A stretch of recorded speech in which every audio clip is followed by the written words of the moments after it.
All right, hello everybody, and welcome to today's webinar. My name is Yaroslav Burchenko. I'm the Chief Market Analyst at Olymp Trade, and I welcome you to a very interesting and exciting webinar about a topic that you have all been waiting for.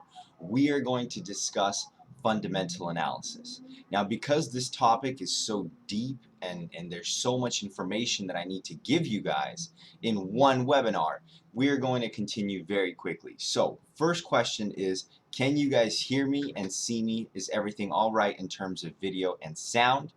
And the second question is, are you guys ready to go? Please have a pen and paper. Understand that this will be a recording and you guys can watch and re-watch the video at your own leisure. So if you have very important things to do, you guys can do so now. But because you have this time to ask your questions live in chat, please go ahead and do that. I will spend the last 10 minutes answering all of your questions, or at least as many as I can before we wrap up the webinar, which will also be a good time to learn because someone else may have the question that you had. So visiting that part of the webinar will also be good. Perfect. Thank you guys so much. Good to see all of you guys here today. Welcome, and without further ado, let's get started. So what is fundamental analysis? It is thinking about the reason why. So what we have on the chart is the actual information. This is the movement. This is what actually happened. And then the fundamental analysis is the reason why. Why do we have some countries' currencies that are falling? Why are other countries' currencies rising? Why does the stock go up? Why does the stock go down in the long term? Again, fundamental analysis is more based on the long term. In the short term, you can have volatility that goes both ways. We have non-farm payrolls that come out and the price shoots up and then shoots down and then stays somewhere in the middle at the end of the day. So that is very common and frequent in the markets. So how are we going to approach this? I want to make sure that you guys understand we're covering a series of webinars that you guys voted for, and on Monday Angie discussed technical analysis with you. So today we're going to cover the fundamental principles. It's tied into the real economy, and I want to ask you guys to leave a comment, not to talk in chat, but after the video you guys leave a comment below the video and share your profession in the comments section. Because this webinar is tied into the real economy, tell us how your job helps you in your trading, and I will read all of your occupations, and then the next webinar we'll have next week, we will discuss how trading can help you in your job. All right, so let's get started. Whereas technical analysis, we go over chart patterns and use different indicators, fundamental analysis requires poring over economic data reports and news headlines. So we're going to start with stocks. Now, one of the places that you can get really good information, quick information about your stocks is right here on FinViz. So guys, have a look in the upper left-hand corner. FinViz is the website, finviz.com, and you can find a lot of interesting and really quick information. So say recently Apple went through you can write either the ticker, the stock ticker, or the company's names.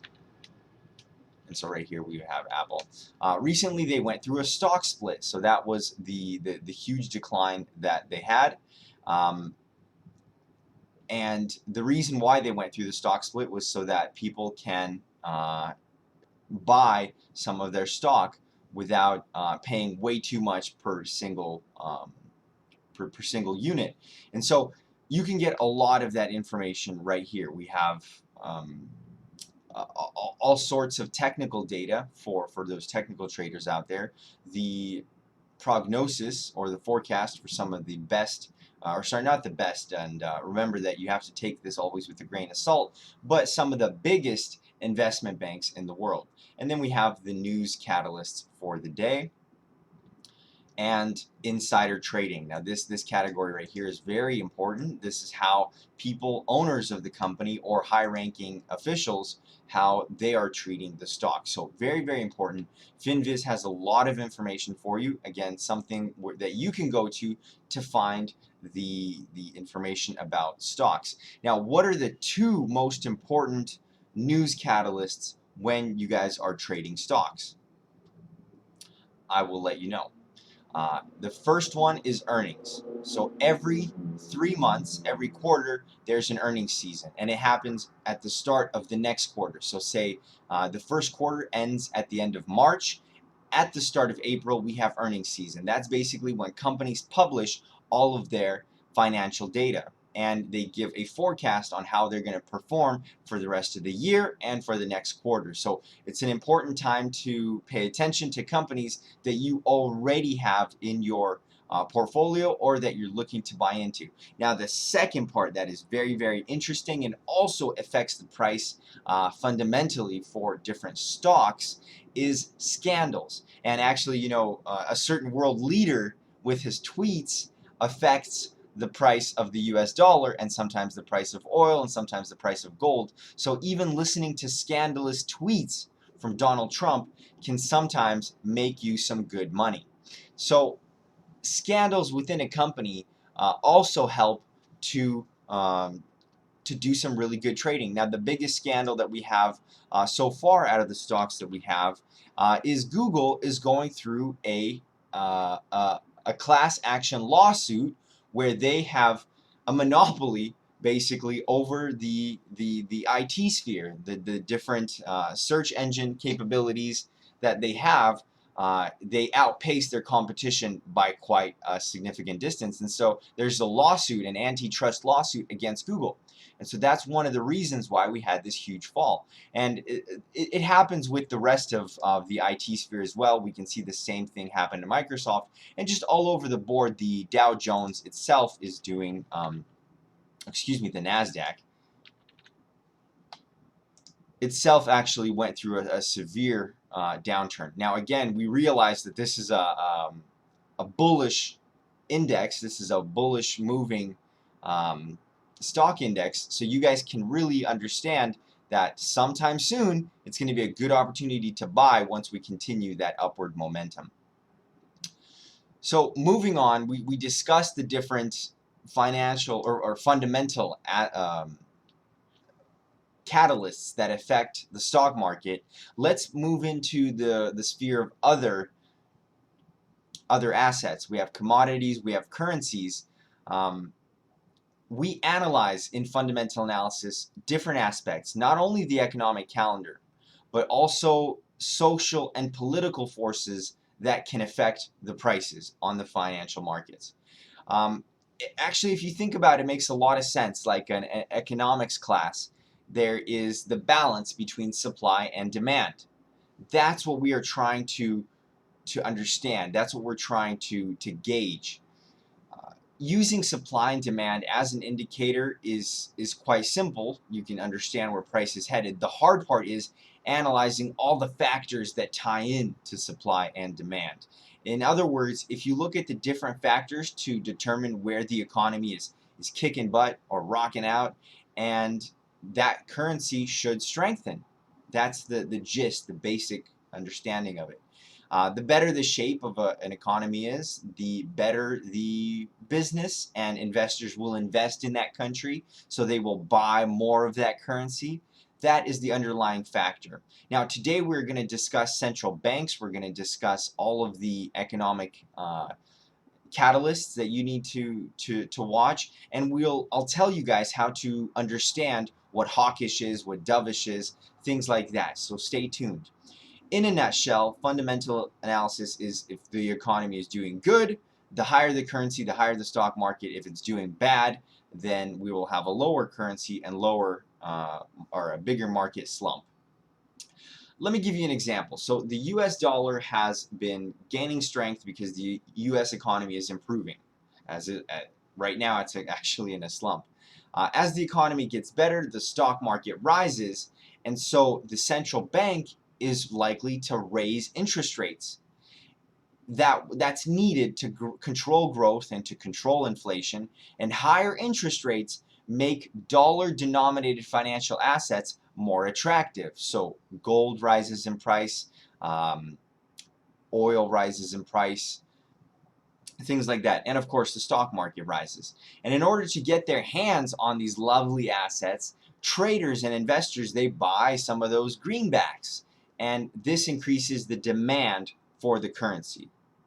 So that's kind of the intricate workings of how that mechanism works. As a result, the US dollar will increase in value against other currencies whose currency may not be as needed. So say the Russian ruble, the Chinese yuan, things like that. And to be able to use fundamental analysis, it's important to understand how economic and financial and political news will impact currency exchange rates. Uh, you need to have a good understanding of macroeconomics and geopolitics, but don't be intimidated by these fancy sounding words. Okay, for now, just know that fundamental analysis is a way of analyzing the potential moves of a financial asset through strength or weakness of that country's outlook, of what we expect from that country. So we're going to quickly transition to the economic calendar. I know you guys have been asking about it for a really long time. So once again, I'm going to give you guys a website. It's called tradingeconomics.com. There is no BS, no marketing, just really good economic data that you guys can watch on this website. So Trading Economics right here in the upper left hand corner, and we're going to go ahead and click on the calendar button. Now once on the calendar button, we do have this fantastic calendar.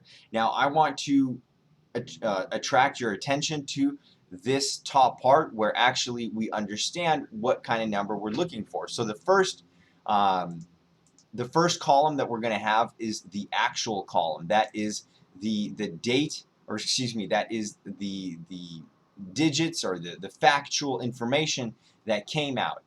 The second column is previous. This is what we had last month when we have a monthly indicator. The consensus is what analysts expected. So there are certain analysts sitting in that organization that releases the news, and they have a forecast that they come together on. And the forecast is the actual forecast. The consensus is what they believe to happen. The forecast is what we forecasted that would come out too. So on the very left-hand side, we have the time. So the date is at the very top, and then we have the time when the news comes out. Now you can change that time here when we click dates.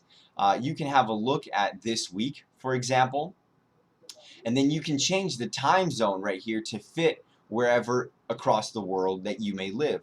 Guys, really quick in chat, go ahead and let me know where exactly from the world you are trading so that we can kind of gauge where the different investors are over across the world.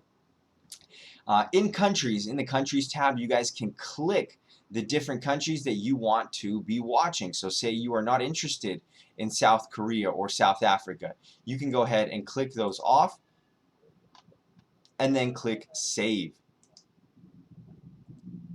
And then that way you will have only the countries that you want to watch out for in your economic calendar. So how do you use this? An economic calendar is a resource that allows traders to learn about important economic information that is scheduled to be released or has already been released in the past. The main events, they include, you guys can write this down, GDP, the Consumer Price Index, non-farm payrolls reports, and central bank meetings.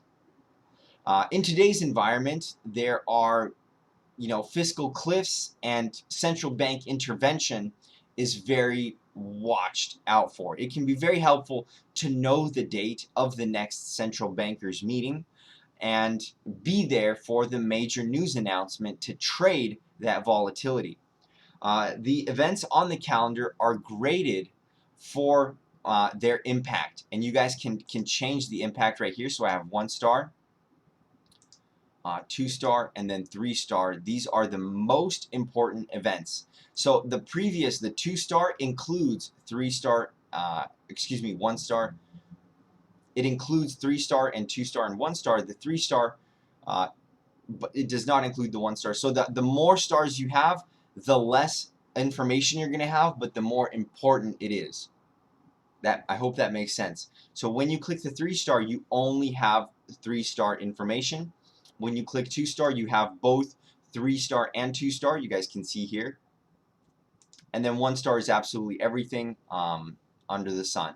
So the red background that you guys have for the time, that means that this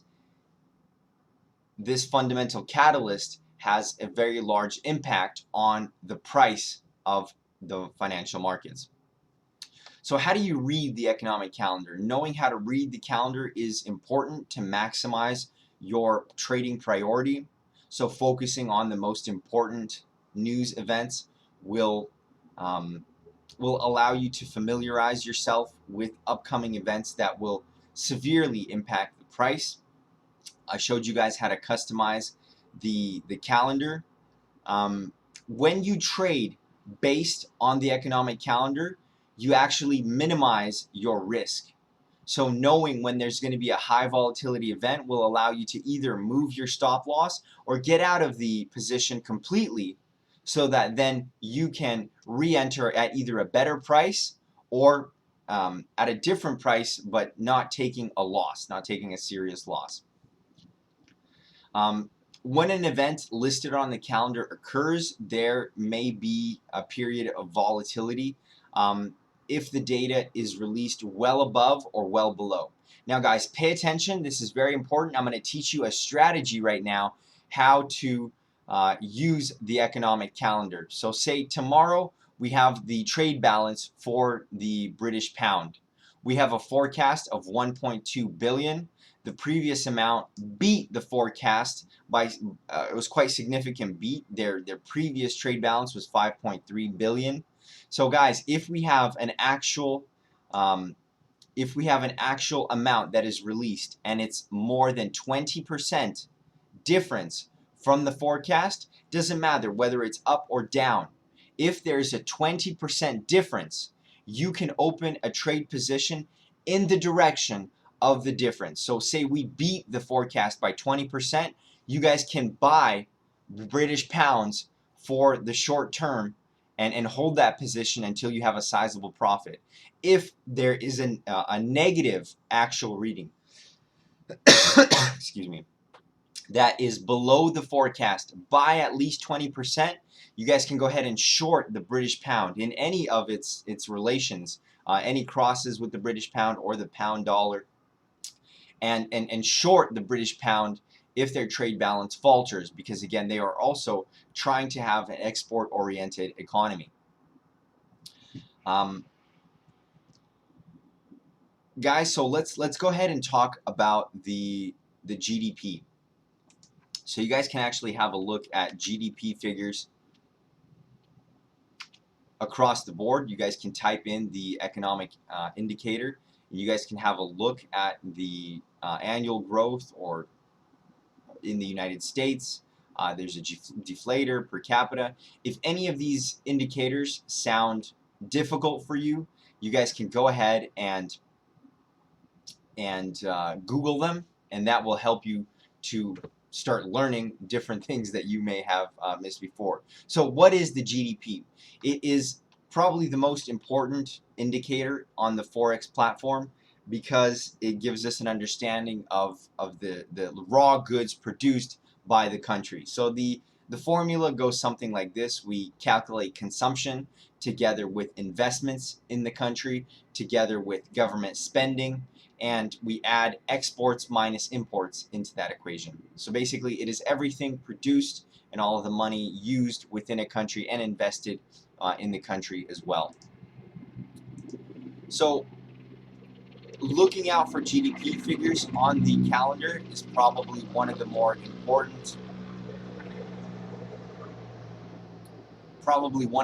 important indicators you guys can have a look at. As you guys can see, we had the GDP growth for the quarter in Japan on Tuesday, and it was a important event. Now, the second most important event that you guys can find within the month of the calendar is non-farm payrolls. So it comes out On the first Friday of the month, so here October 2nd, we're going to have the next non-farm payroll.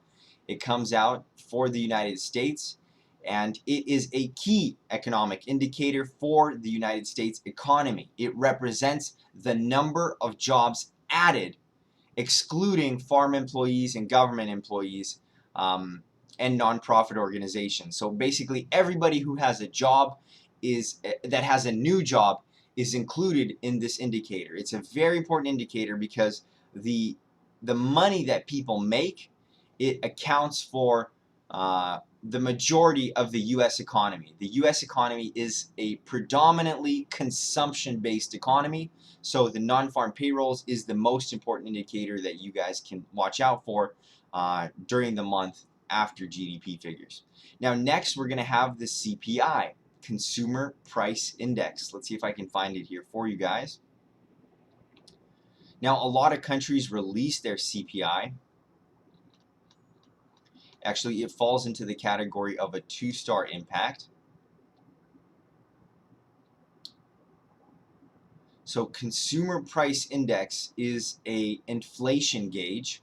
It is watched out for by any central bank within the country. So we have CPI figures from Japan, from Great Britain, from the United States. It's an important indicator, and it comes out regularly by all the major economies, and it gives a glimpse into the growth of inflation levels. So it takes a basket of goods, it puts a price tag on all of them, and then it measures the difference between those goods. Again, Consumer Price Index, it means the goods that you and I can buy on a regular basis. Inflation, like I said, is tracked through the CPI indicator. It gives a gauge to the purchasing power of the consumer, and also the rise of the price of goods and services within an economy. So I can't seem to find, so PMI, Purchasing Managers Index, that's going to be the one of the next, so the ISM we're going to talk about today. So CPI data you guys can find monthly.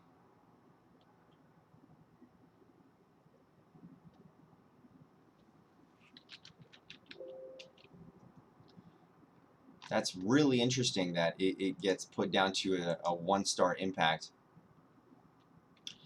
The reason for that being is that, so right here we have CPI growth from Brazil, from Tokyo, from Australia. So again, it measures the consumer inflation, the price and change of goods for the consumer. The next indicator we're going to look at is the PPI, the Producer Price Index, and that measures the change in goods for the production of goods, which is also an important gauge. It gives us an understanding of how much the producers, how much the manufacturer is spending on the raw materials it needs to produce the goods. This is important because the inflation that they encounter is going to get transferred over to the rest of the economy. So sometimes when you're trading the market, you're looking for a way to forecast the future. You're looking for a way to understand what's going to happen and make a forecast on the future. And so that is what the Purchasing Price Index gives us. It gives us a change in price for the finished goods and services sold by producers. It represents a monthly change, so this is a monthly indicator, in the average price of goods purchased by manufacturers. Now remember, I showed you guys the ISM, the Institute for Supply and Management. They have, excuse me,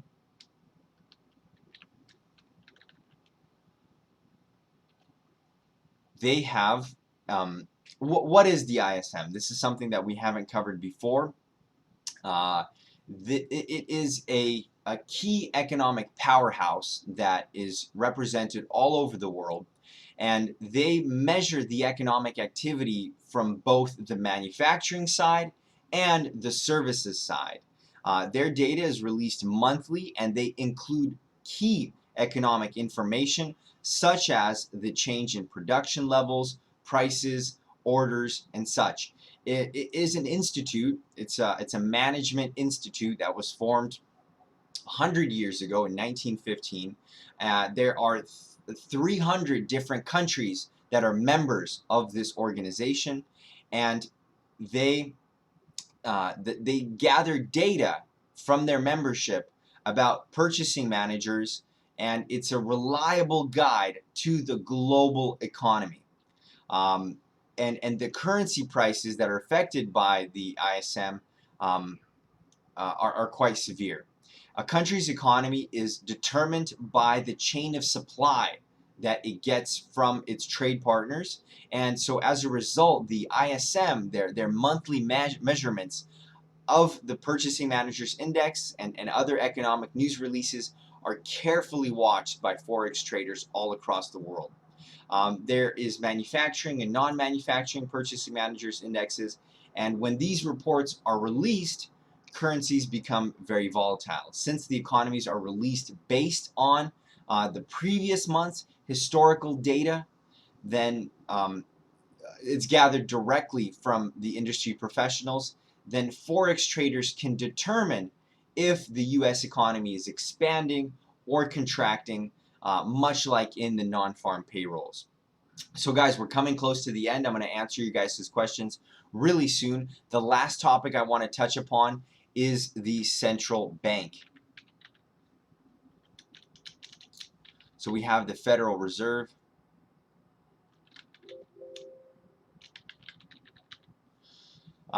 So each bank has their own name. So you're going to have to learn the different names for the banks. But you guys can do a quick search for the interest rate decision. Every time we have an interest rate decision, it is a very important event to tune into and to do some prior research, because we have to understand whether they're more likely to increase or decrease the interest rate, and if they're going to take a more hawkish or dovish position in their guidance for the future. Central banks are mainly responsible for maintaining inflation in the interest of a sustainable economic growth. They contribute to the overall stability of the financial sector within the country, within the financial system. And when central banks deem it necessary, they will intervene in financial markets directly, like we saw during the coronavirus pandemic when the Federal Reserve bought up tons of government bonds. The implementation of such action is highly monitored and anticipated by Forex traders like myself, seeking to take advantage of the resulting market movements. So Forex traders assess the language that is used by the different the central bank representatives, and the language is interpreted to suggest whether there's going to be an increase or decrease in interest rates, called hawkish, or dovish. And I will tell you guys what both of these words means. The clues that you can gather from the different press conferences enacted by the central bankers is called forward guidance, and it has the potential to move markets significantly. Traders believe that if the central bank is about to embark on an interest hiking cycle, they will place a trade going long, so bullish. If we are going to increase the interest rate, that means that the currency is worth more, that you have to pay more to hold that currency overnight, and so the price of the currency rises as well. If we're anticipating a dovish stance from the central bank, we will look to short the currency. All right, so get out your pens and papers. What does hawkish mean? Guys, hawkish is used to describe a contraction monetary policy. So central banks are said to be hawkish if they are talking about tightening monetary policy and increasing the interest rate, reducing the central bank's balance sheet. So if they're selling off their assets, that is also called a hawkish stance. Now, a monetary policy is said to be hawkish if It forecasts the future interest rate increase. Central banks are hawkish when they are positive about the economic growth outlook and expect inflation to increase. Currencies tend to move the most, guys. This is important. Pay attention. Currencies move the most when there is a shift in the policy of a central bank. So if we were dovish before, and now we are looking to increase the interest rates, and we're looking to increase the inflation or let it grow, then that is a shift from dovish into hawkish. Guys, it's important because this is currently what is going on within the Federal Reserve. If before they were extremely dovish, let me explain to you what dovish means. So dovish refers to central bankers reducing interest rates, increasing quantitative easing. Quantitative easing is printing off money, and stimulating the economy. That is considered to be dovish. Makes sense, right? If central bankers are pessimistic about economic growth, if they're expecting inflation to decrease, or if they're looking to signal less or to signal deflation through their forecast in the future, then they are said to be dovish about the economy. So some keywords that you guys can judge: weak economy, inflation decreasing or deflation, increasing the balance sheet, so buying more stuff from the open market, loosening monetary policy, interest rate cuts. All of these things are dovish. So when there's a shift from dovish, like we've been dovish for most of the year, to an increase in inflation, strengthening of the economy, what is happening right now, that's when we should make our bets. That's when we should make our moves on the financial markets. So pay attention to when central bankers change their rhetoric like that. That is the time that you want to make sure and buy the asset that you're trading. So there you guys go. Now you should be able to understand the different basic fundamental economic events that come out every month, and now you can read the economic calendar and follow along during speeches of bankers. I know that it's a lot of information to take in, so please watch the video again and don't forget to leave a comment with your profession after the video is released, so that then we can discuss during the next video. Now I'll tell you guys this: the person that makes the most interesting comment that gets at least 10 likes will be the comment that we discuss during the next video. Now on to your guys' question. I'm sure you guys have had a lot of questions. Let me go ahead and start reading them from the top down. So thank you very much. Which strategy are you using? When I am trading the economic news, I look for a difference in 20% between the, let me just get to the very top here. So dates this week. I look for a difference in the actual figures that come out and the forecast. So something like this, where we have the actual number differentiate from the forecast by at least 20%, that's when I want to go ahead and trade the news. So I trade in the direction of the divergence. So if the actual data came out much better than expected, then I'm buying. If the actual data came out much worse than the forecast, then I'm selling. It's a very simple strategy, but very effective. But keep in mind, it does not always work. So do not try to trade all of your deposit at the same time. You guys should be trading between 1 to 2% of your entire deposit per each economic news release.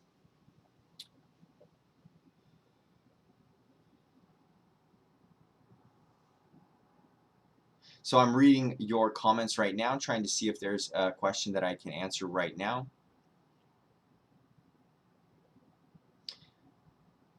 So no contest today for risk-free trades. Angie gave out those trades for you guys.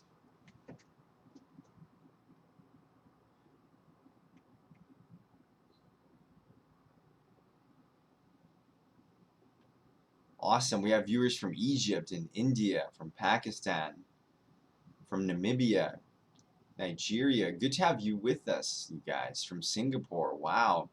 Cameroon. All over the place. Shabana Khan, welcome, my friend. Hello. Good to have you with me. Why 20%? Good question. So I love that you are inquisitive. Ram Prasad, good question. The reason is when there's a deviation of 20%, that attracts the attention of a lot of traders. Not only traders, but algorithms also watch this data. They take this raw data and it places trades. It's automated. So when there's a big difference, like at least 20%, a lot of automated trading goes on.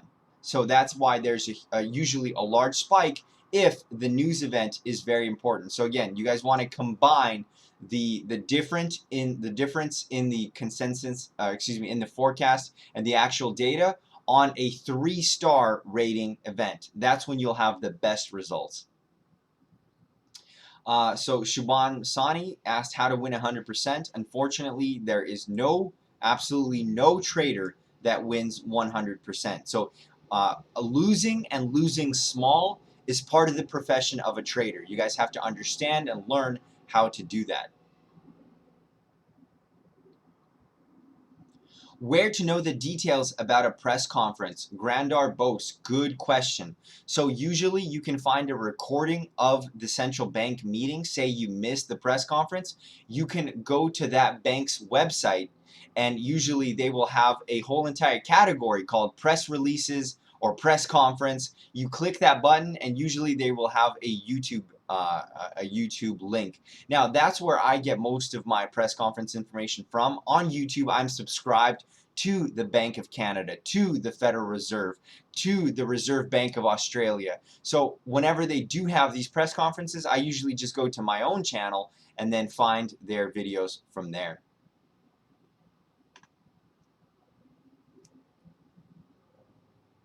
So good question, Bluzmate. First of all, welcome. Good to see you again on our webinar. Congratulations, or good on you for coming so often, because the more you learn, the better you get, obviously, in these markets. His question is, how can we analyze the market with earnings of the stock market?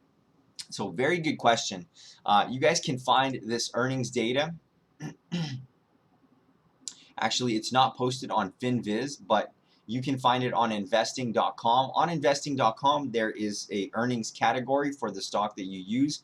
And basically, you look at a few of the major fundamental indicators.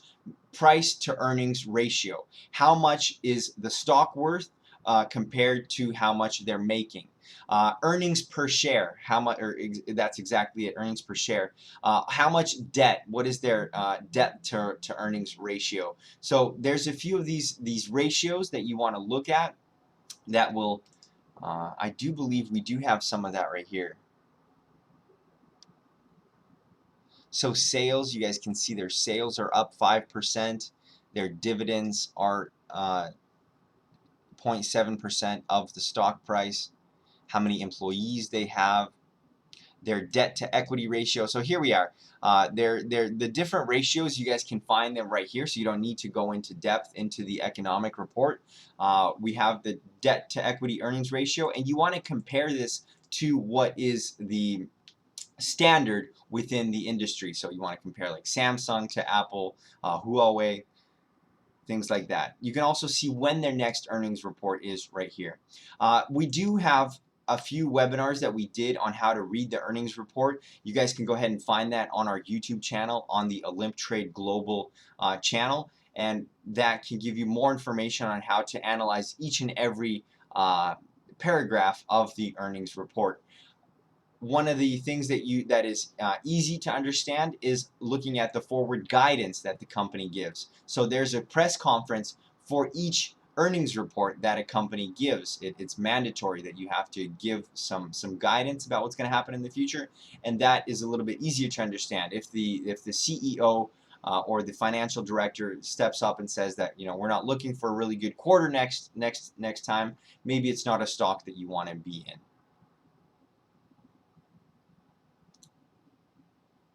How to analyze bank interest rates when placing a trade? Good question. So there's a strategy that I didn't teach you guys today. It's called the carry trade. So say we have the interest rate in Turkey at around 6%. or in India. Guys, what's the interest rate in India right now? Somebody please type it up for me. And then we have the interest rate in the United States at 0.25, right, at the lowest that it's been in a long time. So you can actually place trades on the different interest rates. So a high interest rate means a higher currency value. A low interest rate means a lower currency value. And so you can trade in the direction of the higher interest rate. Now, how you can analyze it is by looking at the different, hold on a second, guys. So stock earnings calendar, guys, here for you as well. September 9th is the start of the next earnings calendar. So GDP data, you guys can have a look at GDP data across the world. Very powerful tool here.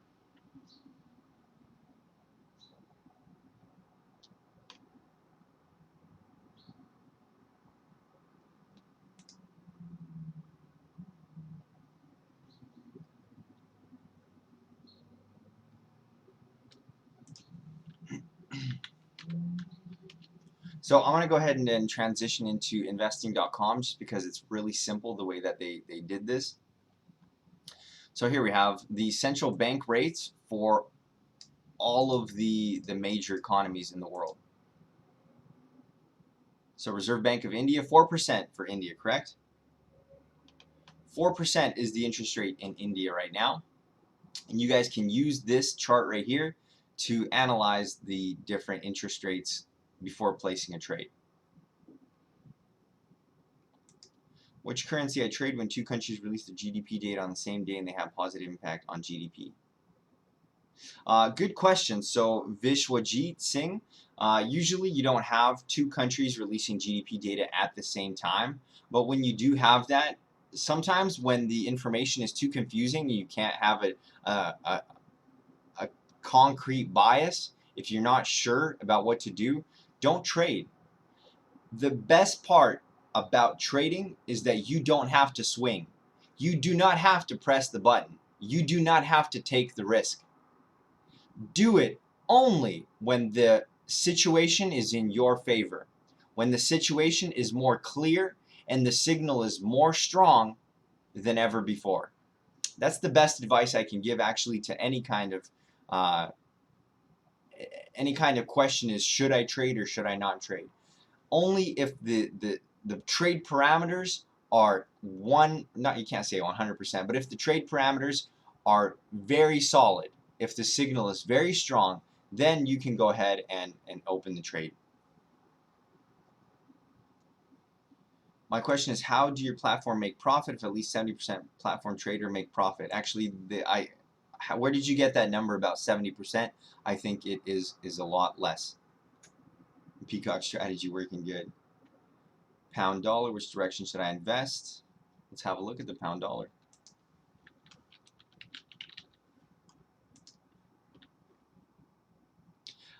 Prince Akshay, you should have a folder of strategies of about 7 to 10 strategies that you use. The reason that you guys want more strategies is because the economic cycle shifts every few weeks sometimes. So you want to have a different strategy to use for a different market period. What amount multiplier is good to use? What percent stop loss should be used on an uptrend?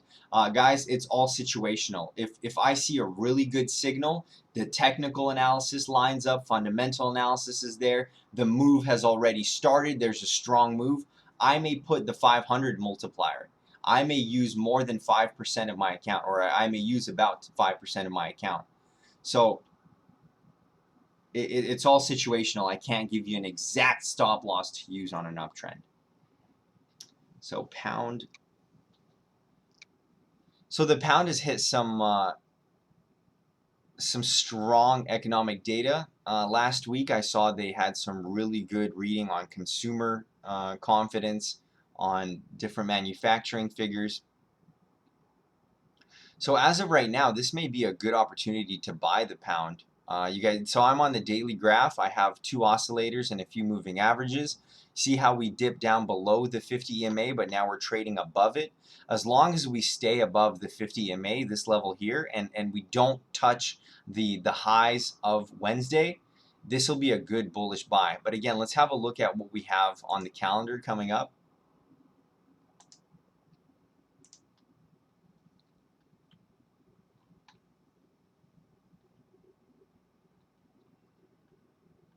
Anything from the US or from Great Britain will affect this currency pair.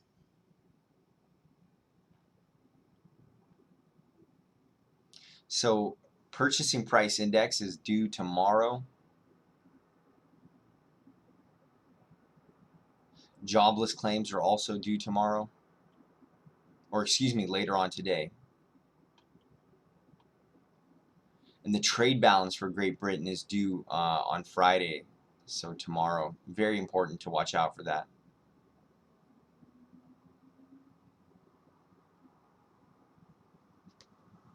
So it's quite difficult to say because in the next little while we're going to have some very strong volatility from this currency pair.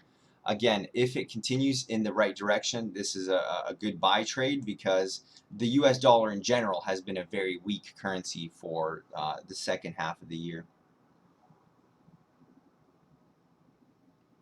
Sure. Shivang Singh, tell me more about the Forex indicators in the next video. Will do, my friend. We'll be glad to see you next time. So how do you know if the trade parameter is strong? This is something that comes with, Alinafi Anesu, this is something that comes with experience. Once you see a few bad signals, once you see a few fake breakouts, then you will understand how the signal or when a signal is strong. Another way to tell if a signal is strong, if we have a lot of indicators showing us the same picture. So you guys see here we have a drop in price.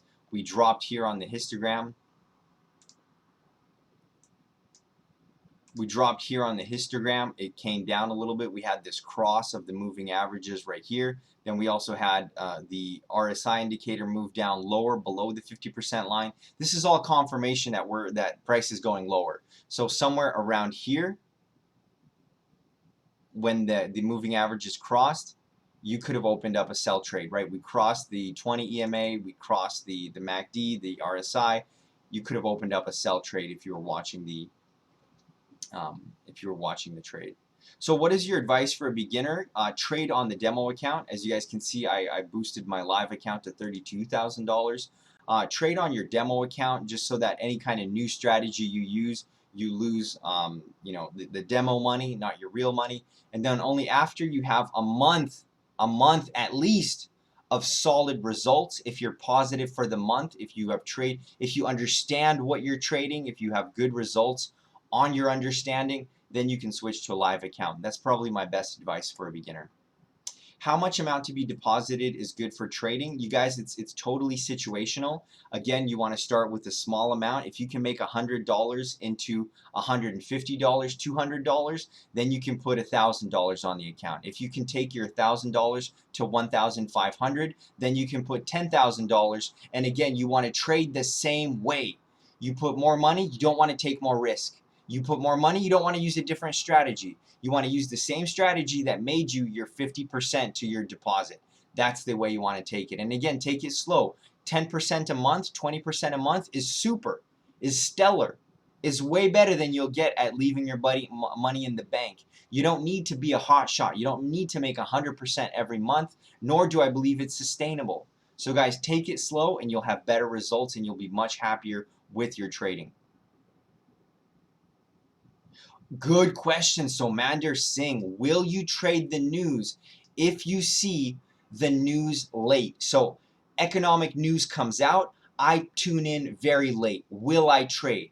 The answer is it depends. If I miss the most of the move, so non-farm payrolls, the biggest move happens within the first 2 hours. If I come and I'm an hour in, I gauge. I gauge from when it started to when the move will come. Now, something that you need to do by yourself is look when the non-farm payrolls happened historically, find them on the graph for that day and then look on the hourly graph what the different moves were. It's very tedious work, but it's very important work that you understand how big the size is when the news comes out, how big usually the price moves for that economic news indicator. If I miss the news and I'm looking to catch, say, 25%, maybe even 50% of the initial move, I don't take it. I don't want to take the risk. I love that I'm earning on the markets. If I missed the body of the move, if I missed the majority of the move, at least 50%, I don't want to be in it because I never catch 100%. You will never be able to catch 100%. You should be happy if you catch 60 to 70%. I'm happy even when I catch half of the move because that's money in my pocket. That's a done deal. I sometimes get out too soon, but I never get sad about that. Actually, I do. I get sad and I want to improve my trading every day, but I never beat myself up because I understand as a trader, I made money today and I'm happy with that result. So good question.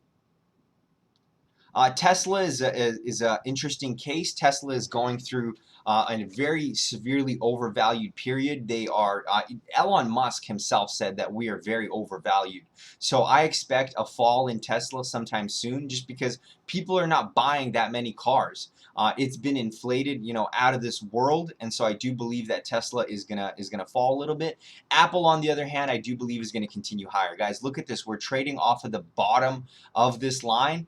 Apple is one of those buy the dip companies. So we had a huge spike in growth for all of August. There really was no news that came out of Apple except that they were going to go through the stock split. So I do believe that Apple is a buy and a buy from current levels. As you guys can see, that they should be trading around 150, 130. And guys, look, the prognosis before they made the stock split was like 600. So obviously Apple is gonna continue going higher. That's my advice for Apple. Thank you guys for asking that question. Hey, congratulations, Shivank Singh, earning the $56 on the non-farm payrolls. Yeah, Angie did a very good job trading non-farm payrolls. She gave you guys some really good tips on trading it, and she showed you live how she did it on her own account. So that's good on you. Congratulations on earning with her. So which one do you prefer, FTT or Forex? I use both, guys. Fixed time trades are very important when there's low volatility and I need to, and I see that there's going to be a trade setting up, so I use both. How much Olymp trade advisory working? I don't understand your question. Guys, that's it. No more questions. I'm wrapping up the last two questions and then I am going to wrap up the webinar. Thank you for your time today. Do you trust people who sell inside info about potential trading? No, absolutely not. Selling inside info, if I have a friend that works in Johnson & Johnson and she says that that they're going through some trouble, they're laying people off and closing some factories, then I might trade that information. But again, it's against the law. I don't recommend it, and I don't partake in it myself. All right. Sir, how can you control your emotions initially when you lose consecutively and not give up on trading? Hey, Deepak, Nishad, when I first started trading, it happened that I did lose quite a significant amount of money, and I had to take a break. I had to take a break for a month. I had to think about what I was doing, why I made the mistake, and then when I realized that the mistake was my fault, that I made stupid beginner mistakes, I corrected them, I came back, and then I started earning. That helps a lot. It's a love for the market. Guys, this is just like any business. If you don't love coffee, or if you don't love owning a coffee shop or a restaurant, your business is not going to do well. You're not going to, you're not going to succeed. I love learning about different companies. I love learning about different pharmaceutical tests and different AI advancements and learning about what the different companies are that are doing the best. I love numbers. I love Excel. I love, compiling data. I love reading. So this is it's a natural kind of choice for me. I don't know what I would be doing if I wasn't doing this, right? So that's why I never had that problem of not giving up on trading. Sometimes you got to bite the bullet. If you lost, a lot of money and you feel like crap when you're trading and you're stressed out all the time, it's not for you. Like actors, they constantly have to be they constantly get hit with that assessment, right? You're constantly going to auditions and you're constantly under the stress of, will they take me, will they not take me, do they like me, do they not like me? That's a difficult job, and some people are just not cut out for it. Other people, they're calm with it. But always give yourself the mental shampoo. Always kind of it's just with anything in life. If you continuously repeat to yourself that you're a champion, that you will succeed, and you put in the hard work, I believe that that you can do it. Trading is not rocket science. You don't need to be a genius or a math professor to be a trader. Moreover, I don't know a single math professor that is a good trader. I'll put it like that.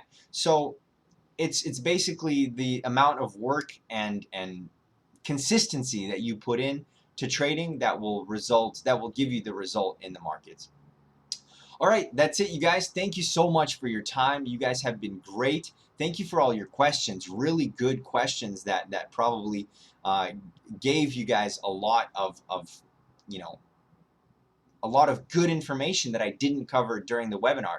So congratulations to you guys on that. I do want to remind you that we have a challenge that's coming up on the 21st of September. It is going to be great with lots of prizes. Olymp Trade is very giving to their clients, so there's going to be lots of giveaways, lots of prizes, lots of games that we're going to play. So if you're looking to increase your results in your trading, absolutely come to those webinars. And like I said, we're continuing our seasons of webinars, so expect some more great information next week from myself and Angie, and we will do our best to give you guys the most actual information that will make you money.